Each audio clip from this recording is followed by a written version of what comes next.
video, another reaction video. And today I'm gonna be reacting to the video. As y'all seen the title, TikToker beats her daughter to death and makes TikTok dance videos weeks later. And today this video is brought to you by HUNCHO. I'm gonna leave a link down in the description to his channel if y'all want to go check his channel out.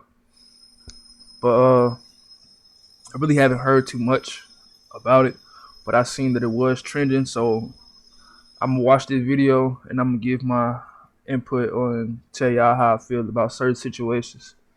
But let's go ahead and get into this video.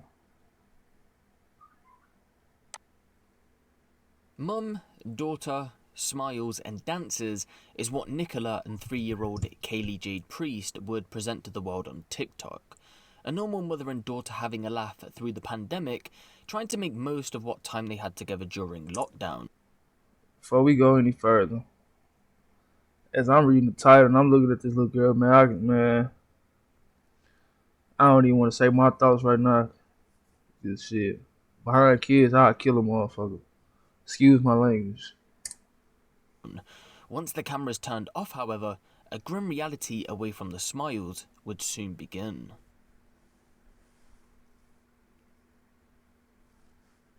Hold on, y'all, 2 seconds.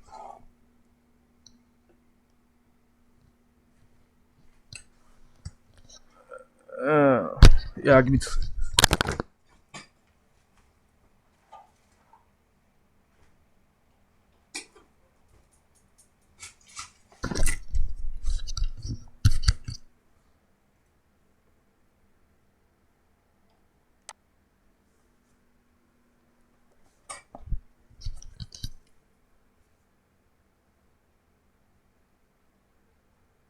Y'all gotta excuse me, my internet service is a little off. I got a whole bunch of things connected right now.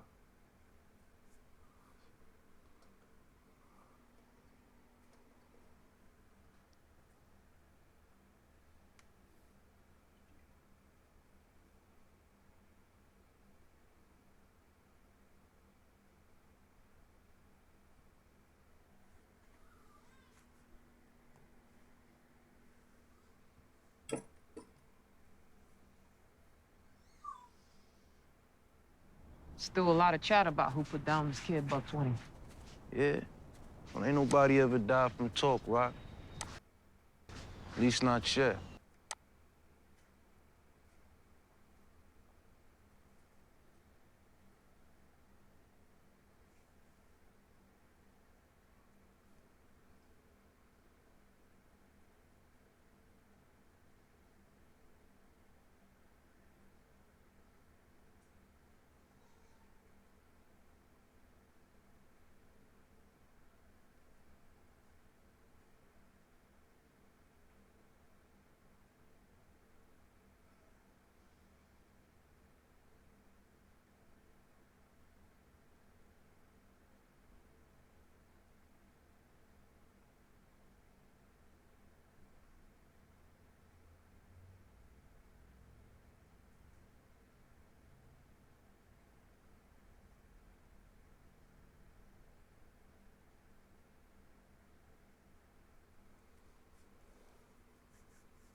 What you've just witnessed is Kaylee Jade's last day out at the park before she would go on to be killed in her home by either her own mother, her mother's boyfriend, or both of them. She had been subjected to months of horrific abuse previous to this, and in that clip itself, police would come out to say that visible bruising could be seen and untreated bone fractures were present. But let's have a bit of a deep dive into this case and see what exactly went down on that summer's evening in the Kinghurst area of Birmingham. On the morning of the 9th of August 2020, emergency services had been called to Kinghurst House in Stonebridge Crescent. When both paramedics and police arrived at the scene, they found Kaylee laying lifeless in her room, and she would go on to be pronounced dead at around 11:25 a.m. But first responders said something didn't feel right about this situation because a 3-year-old girl with no underlying health conditions had just been found deceased by her mother and there was visible bruising. So they decided to call detectives to the scene. Once they'd been called over, Nicola would go on to be arrested so police could get her account of what exactly went down. Yeah, I'll take a look at this monster, man. This is the monster. This is the lady who killed her child, the TikToker who killed her child, man. Don't ever judge a book off its cover. Just because what y'all seeing they make seem all happy, and like everything is all good, but people really got underlying issues, and this is underlying issues at its best. A child, though, like they innocent, they still innocent. Come on, man, like that shit, it don't make sense to me, and I would never understand why people would do what they do to children. Let's get back into this video. And she was treated as a suspect because she couldn't explain what had happened to Kaylee. Police would let her go though, presumably on bail, and then a series of TikToks had been... She shouldn't even had no bail. Like, what is going on, man? She just killed her child. Her child, her own flesh and blood, dog.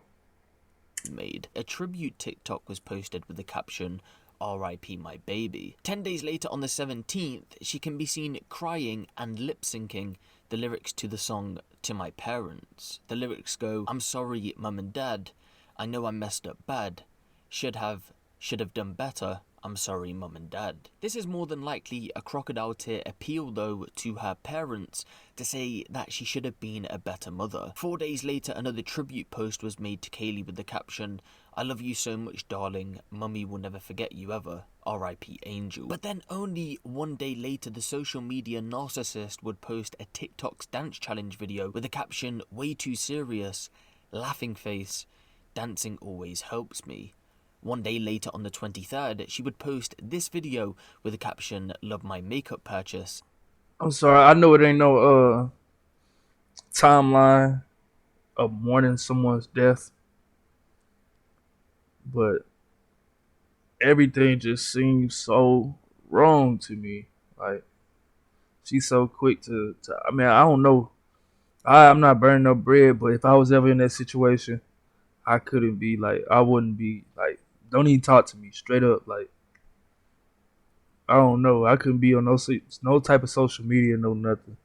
At least for the time being, bro. But I don't know. Everything goes perfect. That would be the last video uploaded to her TikTok account, so we can presume a short while after this, the police would have finished their investigation, and Nicola and her boyfriend at the time, Callum Redfern, were charged with Kaylee's murder. Look at these. You see, the monsters. investigation had been opened after the results of the forensic post-mortem. It revealed that Kaylee suffered a number of significant injuries to her chest and abdomen area. She had also suffered severe internal injuries during an assault and was recorded as having... Let me stop right there again, man. So they said the child had injuries to her abdomen, which is her rib area, her chest area, her back. It is a difference between discipline and abuse. Now, I do wholeheartedly believe in certain discipline, but it is a line, not even a thin line, it's a thick line between abuse and discipline, man. The line is so fucking thick that you cannot miss it, man. Like, I don't understand people, dog. small tears to the brain and a punctured lung. This was the result of heavy blows, possibly kicks or stamps, and a punch or a very hard slap to the head. Some of her injuries showed signs of healing and were dated back 2 weeks before her death, suggesting she had been a victim of physical abuse. I hope somebody get their ass. I pray. I mean, I don't know. I know I was supposed to. Excuse me. I know I'm not supposed to pray on bad stuff like that, but I pray, that they got in prison, somebody get their ass and get what they deserve, like straight up. Before. The injuries that caused her death were described as something similar you'd see as if she had been involved in a road traffic collision. That, on top of other evidence including CCTV, would secure the charge that was brought against the pair. You see, the CCTV showed that both Nicola and Callum were present at the flat. The CCTV footage that you seen at the start of the video took place on the 7th. Of course, they did leave the flat, but they came back, and after that, they didn't leave. Callum turned up on the 8th with a friend and would go on to leave at some point later, but police said the time frame that Callum was present is when the assault took place, and ultimately Kaylee died, so the pair were charged. Both would go on to deny the murder charge, the lesser charge of manslaughter, allowing the death of a child, and child cruelty, so a trial was held at Birmingham Crown Court in... So after y'all commit the crime, y'all gonna be dumb about it. Y'all know damn well that detectives know how to do their fucking job, bro. A detective is a detective for a reason, man. They detect clues, they get evidence, man. Come on now. Then it ain't the detective doing it by himself. They work with it. Certain people, they work with several other people. So for y'all to try to take this to trial, man, and not admit that y'all was in the wrong, that is really fucked up. Straight up, man. I can't sugarcoat that, man. That is wild. in June of 2021. In court, it was heard that Kaylee had been subjected to a brutal assault at some point on the 8th of August 2020, but didn't die straight away. It's thought that if she'd been taken to hospital for treatment, there was a very good chance that she could have survived, but by the time Nicola rang for emergency services, she was already dead. The prosecution said the catalyst to Kaylee's death may have been Kaylee interrupting Nicola and Callum after they were noted as spending, quote, time alone together in the bedroom. Now, although both of them were on trial for Kaylee's murder, they both tried to pin it on each other. Talking of previous history of abuse... Then y'all try to put it on each other? So y'all don't take up for y'all faults. Then y'all try to put it on each other. Y'all is not right. Nicola would say that on one previous occasion, she recalls hearing Callum punch Kaylee, and on the day in question, she says that she went for a cigarette while Callum was putting Kaylee to bed. Within the time that she said she was gone to smoke this cigarette, she went on to say that Callum had smacked Kaylee for biting him while he was helping her put her pajamas on, although there was no visible bite marks on his hand. Callum would try and pin it on Nicola in police interviews, but ultimately he never gave evidence in court. But witness statements would give an insight to how Nicola behaved around her daughter. Take the testimony from her ex-boyfriend's mother, for example. Nicola had lived with her back in 2018. The mother would go on to say that at first, Nicola would call Kaylee a rat and a bitch, but as time progressed, she would give her, quote, the odd smack with an open hand on her arms and legs. A 17-year-old also gave evidence in court who sometimes helped Nicola babysit. She told the court that 1 month prior to Kaylee's death, Nicola slapped her daughter around the head twice in anger. The first time was because she asked for food, and the second was because she placed a blanket over her baby brother's face. In court, Callum's friend would go on to give evidence. Remember, this is the friend who turned up at the flat with Callum on the day of the attack. He would go on to say that he didn't see any violence take place and that, quote, the normal routine went down. But he did go on to say that after wanting to leave the property for quite some time and Callum not wanting to leave, out of nowhere in a hurry he said that he did want to leave and so they left. The court was told of how Kaylee's room wasn't the best living conditions for a small child.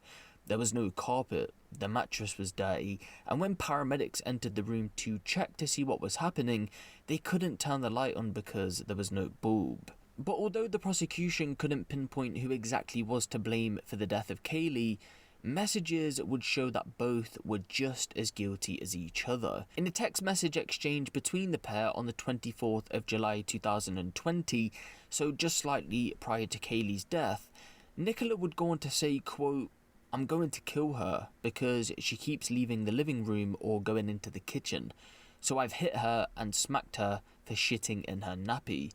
Callum responded, "Good, give her one from me," to which Nicholas said, "I will, babe." 3 days later, Callum messaged Nicholas saying, "I'm going to keep that little brat away from me, sick of your spunking daughter." But after a trial at Birmingham Crown Court, both were cleared of murder, but were found guilty on the lesser charge of manslaughter, and Nicola was also found guilty of child neglect in relation to Kaylee's past injuries. For this, Nicola was handed a 15-year jail sentence, and Callum was handed a 14-year jail sentence. But once That's again, exactly what the another fuck y'all story get. of how a Y'all need long parent and has fuck gone on that. to kill their own child. We have been going over some similar stories over these past few weeks. But the one person who Kaylee relied on to protect her ultimately would be the one she needed protecting from. I mean, even Nicola's own mother had contacted social services to tell them about the abuse that was going on, but it's unclear if any action had been taken. Nicola's mother would also give evidence in court against her own daughter in the hopes of seeing justice for Kaylee. I'm unsure why a mother would go on to abuse and kill her own child though. Someone she had carried for 9 months just to ultimately put them through months of abuse, which resulted in lots of injuries, including 19 fractures to the ribs. I just don't understand how you could do that to anyone, let alone a child, and that child being your own child, and instead of going out your way to put your daughter first, it seems like you just wanted to abuse her and put a man first. Instead of buying Kaylee... Hey, I wholeheartedly agree with what he just said. I'm sorry, y'all. It's just not sitting right with me, man. And I know I said something about mental issues earlier, but fuck a mental issue, dog. People with mental issues know better, man. That's sick. That's sick. Like how can you kill your own child and then not take fault for it when you were wrong and then blame your spouse? Then y'all texted each other about abusing her. I don't get people, dog. Like these motherfuckers, y'all see these two people right here, man. These two people, they are sick, straight up, dog. Like they're sick, man. Like, and I just wonder how did they grow up? Even people who grew up in fucked up homes, man. Come on, now. It's not right. But I'm not really gonna keep getting saying too much, man, because I said what I had to say, man. I'm just gonna end this video on that note. It's your boy SD Odie signing out.